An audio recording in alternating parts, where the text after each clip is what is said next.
الحمد لله رب العالمين والصلاة والسلام على شمس الهداية واليقين أما بعد فأعوذ بالله من الشيطان الرجيم بسم الله الرحمن الرحيم اللهم ربي يسر ولا تعسر وتمم لنا بالخير وبك نستعين ربي زدني علما وعملا بالإخلاص آمين بجاه سيد المرسلين صلى الله عليه وسلم.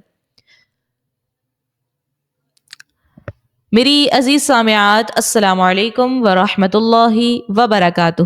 امید ہے کہ آپ تمام خیر و عافیت سے ہوں گی.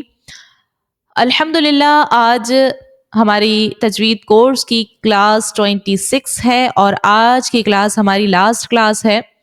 وقف کے بیان کے متعلق آج ہم جانیں گے جو کہ قاعدے میں لاسٹ چیپٹر ہے. وقف کا بیان. وقف کس کو کہتے ہیں؟ ٹھہرنے کو کہتے ہیں، رکنے کو کہتے ہیں. قرآن مجید فرقان حمید میں ہم جگہ جگہ ٹھہر رہے ہوتے ہیں، رک رہے ہوتے ہیں، اور اس کی وجوہات کیا ہوتی ہیں؟ اس کی 3 وجوہات ہوتی ہیں. قرآن میں جو ہم ٹھہرتے ہیں 3 وجوہات کی بنا پر ہم وہاں پر وقف کر رہے ہوتے ہیں. وہ وجوہات کون سی ہوتی ہیں؟ ایک تو گول دائرے کا نشان آپ ایسا دیکھتے ہو، یہ آیت ختم ہونے کی جو علامت ہوتی ہے ایسے دیکھتے ہو اسی لیے ہم ٹھہر جاتے ہیں. یا پھر ہم اس طرح کے میم، طا، جیم، زا، صاد، اس طرح کے جو چھوٹے چھوٹے حروف لکھے ہوئے ہوتے ہیں چھوٹے چھوٹے، تو ان کی وجہ سے یا تو ہم رکتے ہیں. اس کو ہم انشاءاللہ لاسٹ میں ڈیفائن کریں گے کہ کہاں پر رکنا ہے، کہاں پر نہیں رکنا بہتر ہے، یہ ہم اس کو سمجھیں گے. تو وجوہات کیا ہوتی ہے اس پہ غور کریں. یا تو ہم گول دائرے کی وجہ سے رکتے ہیں، یا پھر اس طرح کی علامتیں ہوتی ہیں چھوٹی چھوٹی جو لکھی ہوتی ہیں، چھوٹے چھوٹے یہ حروف لکھے ہوتے ہیں، ان کی وجہ سے رکتے ہیں. یا پھر تیسری وجہ یہ ہوتی ہے کہ ہماری جو سانس ٹوٹ جاتی ہے اس کی وجہ سے ہم قرآن میں رک رہے ہوتے ہیں، سٹاپ کرتے ہیں. ٹھیک ہے، تو یہ 3 وجوہات ہیں جن کی وجہ سے ہم قاعدے میں قرآن مجید میں سٹاپ کرتے ہیں، وقف کرتے ہیں. ٹھیک ہے، اب قاعدے کو سمجھیے. وقف کے کچھ قاعدے ہیں، اس کو سمجھیے اور ساتھ میں نوٹ بھی کیجیے. پہلا قاعدہ یہ ہے کہ اگر کسی لفظ کے آخری حرف پر زبر آ جائے، زیر ہو جائے، پیش آ جائے، یا 2 زیر 2 پیش آ جائے، اگر آپ نے وہاں پر وقف کرنا ہے تو آخری حرف کو ساکن پڑھا جائے گا. کیا مطلب؟ آپ قرآن پڑھ رہے ہو، اب لاسٹ میں کسی حرف پر زبر، زیر، پیش، 2 زیر 2 پیش، کچھ بھی ان میں سے کچھ بھی ہے، اور وہاں پر آپ نے وقف کرنا ہے، اس جگہ پر اسٹاپ کرنا ہے، رکنا ہے، تو آپ نے کیا کرنا ہوگا؟ اس آخری حرف کو ساکن کر کے پڑھنا ہوگا. اب رکنے کی کوئی بھی صورت ہو، گول دائرے کا نشان ہے، یا میم، طا، جیم، زا جو بھی ہے، یا پھر آپ کی جو ہے وہ سانس ٹوٹ رہی ہے اس وجہ سے آپ رک رہے ہو، کوئی بھی وجہ ہو سانس رکنے کی، اسٹاپ کرنے کی، لیکن وہاں پہ آپ کو قاعدہ کیا بتایا گیا ہے؟ اگر آپ کو رکنا ہے تو آپ نے کیا کرنا ہے؟ تو ان حرکت کو ہٹا کر، چھوڑ کر، آپ نے اس آخری حرف کو ساکن کر کے پڑھنا ہوگا. اب آپ مثال سے سمجھو. اسکرین پر دھیان دیجئے، لکھا ہوا ہے الحمد للہ رب العالمین. نا یہ لکھا ہوا ہے، اور قرآن میں بھی ہم یہی دیکھتے ہیں، نا لکھا ہوتا ہے، نون پر زبر لکھا ہوتا ہے، حرکت ہے، متحرک ہے نون. لیکن ہم جب پڑھتے ہیں کیسے پڑھتے ہیں؟ الحمد للہ رب العالمین. ہم نے نا نہیں پڑھا، رک گئے. کیوں؟ کیونکہ آگے میں نے دیکھا گول دائرے کا نشان ہے، مجھے یہاں پر رکنا تھا، میں نے اسٹاپ کیا. اور اسٹاپ کرنے کی صورت میں ابھی کیا قاعدہ پڑا ہے کہ جب کوئی آخری حرف کوئی متحرک ہو، اس پر کوئی بھی زبر، زیر، پیش، 2 زیر 2 پیش آ جائے، تو اس حرف کو ساکن کر کے پڑھنا ہوتا ہے. تو میں نے کیا کیا؟ نون پر جو حرکت ہے اس کو اسکپ کر کے میں نے اس کے اوپر علامت جزم ڈال کر اس کو ساکن کر کے پڑھ دیا. ٹھیک ہے، اسی طرح دوسری جو ہے آیت میں دیکھیں، لکھا ہوا ہے الرحمن الرحیم. لکھا تو یہ ہے رحیمی، میں نے پڑھا رحیم. کیوں؟ کیونکہ میں نے یہاں پر وقف کرنا تھا، وقف کرنے کی صورت میں میں نے اس کو پڑھ دیا رحیم. ٹھیک ہے، متحرک کو میں نے اس کو ساکن بنا دیا. یوں ہی ہم پڑھتے ہیں قل هو اللہ احد، ایسے ہی پڑھتے ہیں، لیکن لکھا تو یہ ہوتا ہے قل هو اللہ احد.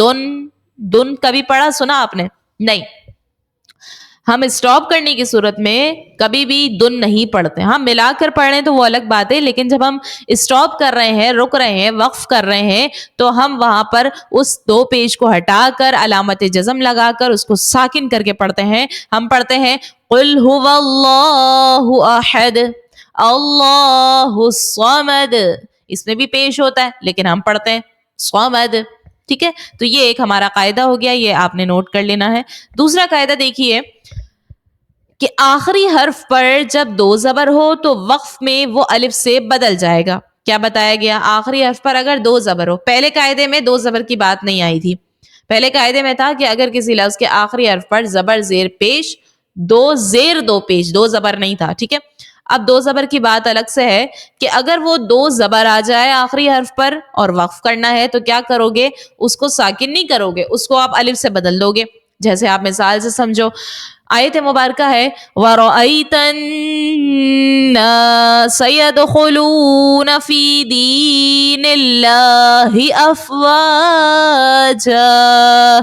جا پڑھا میں نے, لکھا ہوا کیا ہے؟ افواجن لکھا ہوا ہے, مجھے جن پڑھنا چاہیے تھا, لیکن میں نے ابھی دوسرا قاعدہ یہ پڑھا ہے کہ وقف کرنے کی صورت میں 2 زبر کی تنوین کو الف سے بدلنا ہوتا ہے, اسی لیے میں نے پڑھا افواجا.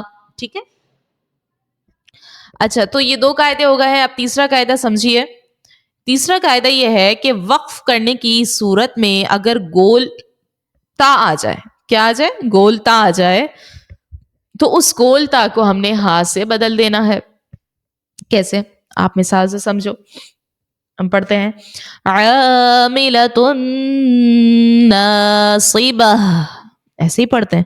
لکھا ہوا کیا ہے؟ عاملۃ ناصبۃ, تن لکھا ہوا ہے لیکن ہم پڑھتے ہیں ناصبہ. کیوں؟ کیونکہ یہاں پر گول تا ہے لاسٹ میں اور میں نے یہاں پر وقف کرنا ہے. وقف کرنے کی صورت میں اس تا کو, گول تا کو ہٹا کر میں نے لگا دیا گول ہا. ٹھیک ہے, ہا پڑھا ناصبہ. یہ تیسرا قاعدہ ہے.